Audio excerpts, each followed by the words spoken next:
নমস্কার, আপনারা দেখছেন রাখি ক্রিয়েশন, সাথে রয়েছি আমি রাখি। রাখি ক্রিয়েশনের আরও একটি নতুন রেসিপি ভিডিওতে আপনাদের স্বাগত। জনপ্রিয় একটা সবজি বা ফল হচ্ছে এঁচড় বা কাঁঠাল। কাঁঠাল হয় পাকলে আর কাঁচা থাকা অবস্থায় হয় এঁচড়। সেই এঁচড়েরই একটা নতুন রকমের রেসিপি নিয়ে হাজির হয়েছি। তৈরি করছিলাম ডিমের ঝোল, হঠাৎ করেই বাড়িতে এলো এঁচড় মহাশয়। তাই তিনি যেন রাগ না করেন কোনোভাবেই, তাই তাকেও যোগ করলাম রান্নায়।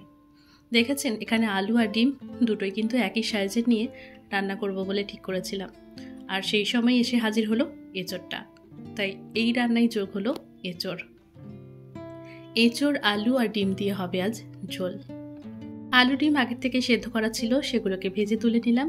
ওই তেলের মধ্যে আরও খানিকটা তেল যোগ করে রাঁধুনি, এলাচ, দারচিনি ফোড়ন দিয়ে দিলাম বড় সাইজের একটা পেঁয়াজ কুচো। একটু লবণ, একটু চিনি দিয়ে পেঁয়াজটাকে ভালোভাবে ভেজে নিচ্ছি। পেঁয়াজ ভাজার সময় একটু চিনি ব্যবহার করলে পেঁয়াজের যে তেলের যে ঝাঁঝটা থাকে সেটা আর চোখে লাগে না। এবার ভালোভাবে পেঁয়াজটাকে রান্না করব যতক্ষণ না পর্যন্ত সোনালি কালার ধরছে ততক্ষণ। সোনালি কালার ধরতে শুরু করলেই দিয়ে দিলাম টমেটো, নাড়াচাড়া করে মিশিয়ে নিলাম। এই পর্যায়ে টমেটোটা দিলে যেটা হবে, পেঁয়াজটা পুড়ে যাবে না এবং তাড়াতাড়ি নরম হয়ে যাবে। দিয়ে দিলাম আদা, রসুন, সামান্য একটু পেঁয়াজ বাটা। বাটা মশলাটা দেওয়ার পর ভালোভাবে মশলাগুলোকে সমস্ত কিছুর সাথে একবার মিশিয়ে নিলাম। এরপর দেব গুঁড়ো মশলা, হলুদ, লঙ্কার গুঁড়ো, জিরে গুঁড়ো। লবণ আমরা একটু পরে ব্যবহার করব, কারণ এঁচড়ের মধ্যে লবণ আছে, আলু সেদ্ধ তাতেও আছে, ভাজার সময়ও ব্যবহার করেছিলাম, তাই লবণটা কিন্তু খুব পরিমাণ বুঝে ব্যবহার করতে হবে। একটু জল দিয়ে দিয়ে মশলাটাকে আমরা কষাতে থাকবো। একটু সময় নিয়ে জল দিয়ে মশলাটাকে কষানো হলে মশলাটা কিন্তু সুন্দরভাবে কষানো হয়। এই পর্যায়ে দেখুন তেলটা হালকা করে ছাড়তে শুরু করেছিল। তারপরেও আরও কয়েক মিনিট মশলাটাকে কষিয়েছি। এখন সেদ্ধ করে রাখা এঁচড়টাকে দিয়ে দিলাম সেই মশলার মধ্যে। আমি ভিডিওটা যাতে বড় না হয়ে যায় সেই কারণে এঁচড় সেদ্ধর যে প্রস্তুতিটা সেটা আর দেখাইনি, সরাসরি এঁচড় সেদ্ধ করেই দেখানো হচ্ছে। লবণ দিয়ে অবশ্যই সেদ্ধ করবেন এঁচড়টাকে। এখন মশলার সাথে ভালোভাবে কষিয়ে নিয়েছি। এবার ভালোভাবে কষানো হয়ে গেলে তারপরেই কিন্তু আমরা জল দেব। আলু আর ডিম সেগুলোকেও এই পর্যায়ে দিয়ে কিন্তু কষিয়ে নিতে হবে একটু। আলু আর ডিম আগের থেকেই ভেজে রাখা ছিল, সেগুলোকেই দিয়ে দিলাম। এবার মশলার সাথে ভালোভাবে একটু কষিয়ে নেব।